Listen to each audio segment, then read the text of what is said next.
जामिया इस्लामिया वृंदावन गोपालगंज जिला के तरफ से कपड़ा वितरण हो रहा है।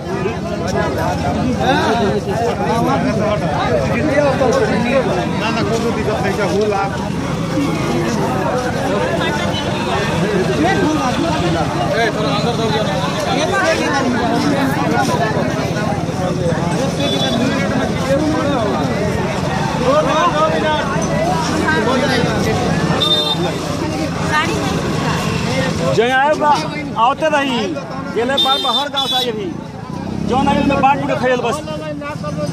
अरे सरकार का मालना हटे, सरकार का मालना हो जे ताल बोलो हम को बन हेल्प करता है जय दियो भगवान वालों को आउ हां ये सरकारी मालना है।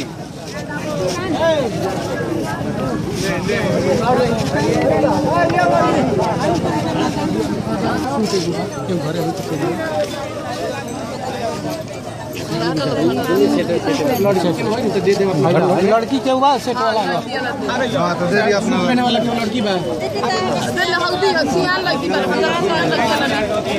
हम छोट छोट सियान लगी से बैठ के आगे निकल जाएगा। चादर के जरूरत बा तो उनको भी दे दीजिए सब चाहिए उनको भी दे दीजिए। हिंगरा का तो रखन आता के ये लालच तो बर्बाद करता क्या जवान मिल गई मिल गई हिंगा के दे है ना तक मिल गई बा होने लेकर होने हो गई बा।